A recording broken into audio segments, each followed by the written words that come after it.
it out for you there? Well, I actually I lived in Detroit at a time when it was booming, you know, so I haven't experienced the downturn that they've had. I've been gone from Detroit now almost 8 years, 6 years in New Ulm and now 2 years here. So I go back there every summer, and I have a cottage up on on Lake Huron, and so I spend the better part of 3 weeks there. And so I get a feel for what they're going through, but it's really tough. Tell us about what a day's like for the Archbishop of Saint Paul, Minneapolis. Well, they're full. I can say that. I suppose there is no average day, huh? There really isn't. Most days, I begin early in the morning. I've got a bad back, so I get up and I either walk down Summit Avenue and come back for about 40 minutes, or I do my treadmill for that. I've got about 15 minutes of stretching exercises. And then to cool down, I sit down and start my prayers and do the Liturgy of the Hours. Clean up, and then I usually have Mass for the sisters. We have 2 wonderful Hispanic sisters, Mexican sisters. So I usually do Mass for them in Spanish. And then have breakfast and come to the office. Sometimes I'll have meetings both morning and afternoon. A really good day is when I can get out and do a school visit on that particular day. So I'll go in to celebrate Mass and then go around to the various classes, you know, and I have a Q&A. I tell them, stump the Archbishop, you know. And, so those are usually lots of fun. I usually stay for lunch and then come back. So all those days are varied. The big difference between here and New Ulm is pretty much most of my evenings I had free to work on talks and do mail and that sort of thing. Here the schedule is so full that most of the evenings I'm out at one affair or another. It kind of becomes incumbent upon me to find those niches of time that I can get my desk work done, as well as the pastoral duties that I have. But I love being out with the people. I love that's what a priest should really love to do, you know, to be with his people and to celebrate the sacraments with them, to explain the faith, and to be a present reality for them. Well, you're also, though, the leader of all these priests, right, and the sisters and the brothers and all of the laity, and you're the guy. You're the go-to guy. I am. The buck stops here, I guess. You know. Yeah, and that's got to be quite a responsibility, and I imagine the social part of it is endless too. Do you ever get to have any fun? Oh yes, oh yes. Well, I think that, you know, this is fun for me, you know. Yeah, I hear you like hockey. I do. I've got a. I don't know if the cameras can pick it up, but there's a wonderful. Well, I'm very fond of the Wild, and I grew up. My grandfather used to have season tickets at the old Olympia in Detroit. For the Red Wings. For the Red Wings. Oh, yeah. Know, and Terry Sawchuk and Gordie Howe and all those guys. So I grew up with the Red Wings kind of in my blood. The right town. Yes, I know. You could walk to the XL Center from here. I could, and I look out longingly, and like last night when I saw the people, the cars showing up for the game and everything, and there's another game on. So I keep up with it.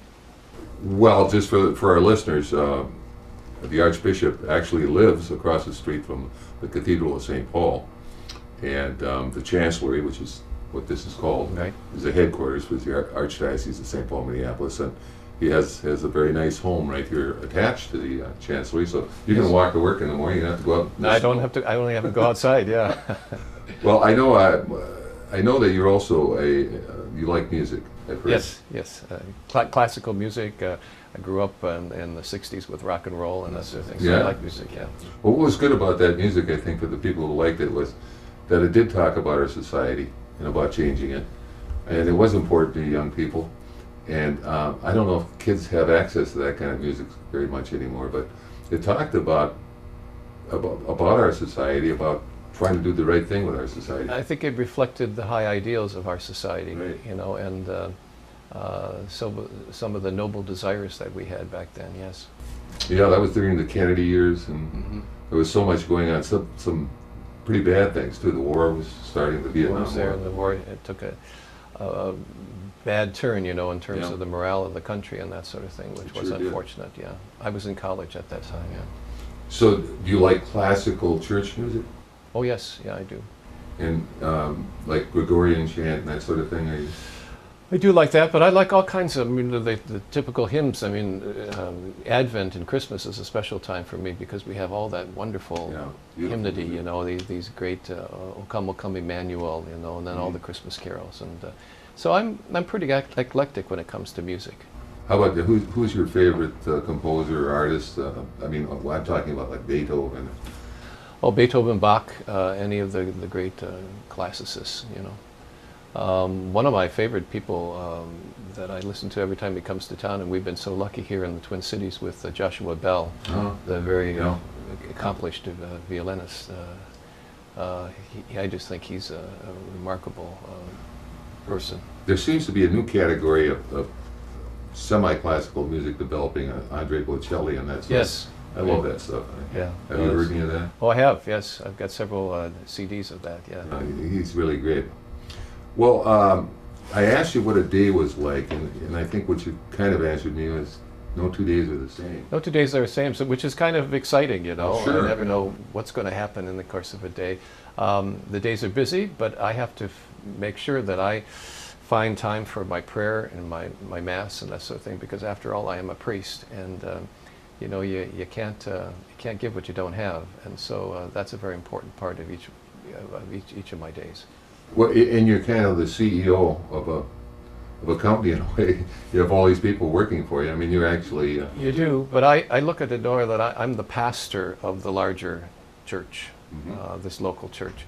And so I don't want to keep so much on the secular image of a CEO. I'd rather be the pastor, the shepherd of this local community. That's an unfortunate choice of words, but CEO I meant that, because I understand that. But you have a lot of the responsibilities that a CEO would have, obviously. Yes. You really do. You don't get the pay, but you you get the same headaches. Well, you don't get paid hardly at all, I know that. Certainly not in regards to what you do every day. But it is a labor of love, isn't it? It is absolutely. Absolutely. What we talked about vacations a little bit. What are some of the major problems? How about the ecumenical things that go on from time to time? Do we see much of that these days? Well, I think that there's a very vibrant ecumenical movement here in the Twin Cities. We've got the Metropolitan Council of Churches. We've got other groups that are. Bon Clayton has a whole group that get together every month. And we have been working on a number of things through the Minnesota Catholic Conference on the question of eliminating poverty and that sort of thing. And that's been a very ecumenical project and endeavor which I've been involved in, and as was Archbishop Flynn before me. So that really, you know, my Episcopal motto, when you become a bishop, you pick a motto. And my motto was that they all might be one. And I picked that precisely from the 17th chapter of St. John's Gospel, because I wanted to spend my time as being a bishop building up the unity of the church, building unity between churches, and then building a sense of harmony in the world. And if I can do anything to push those three agendas forward, that's what I want to spend my time doing. So I think, you know, this was one of the most heartfelt prayers of Jesus, that his disciples would be one. And the scandal of our disunity, of being broken up into so many different denominations, all professing our belief in Christ, it really is a scandal to the world. We just lost a great metropolitan of the Orthodox Church. I'm not sure what they call the metropolitan. I think of him as he's not a pope, but he's more like Patriarch. a bishop. Patriarch. Patriarch. Yeah, they call him the Patriarch. Yeah. And we have a Orthodox community here. I grew up in it, actually. Okay. And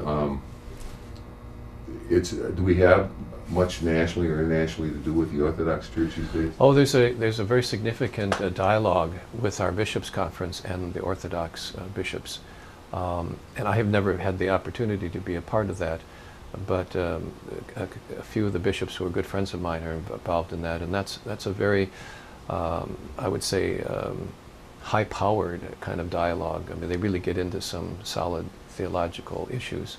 And as you know, Pope Benedict himself sees real possibilities of our becoming closer to the Orthodox Church. He's worked very hard on that since he became Pope. So I have great hopes that this is an area where we're going to see even closer union in the future. Well, Your Excellency, one of the things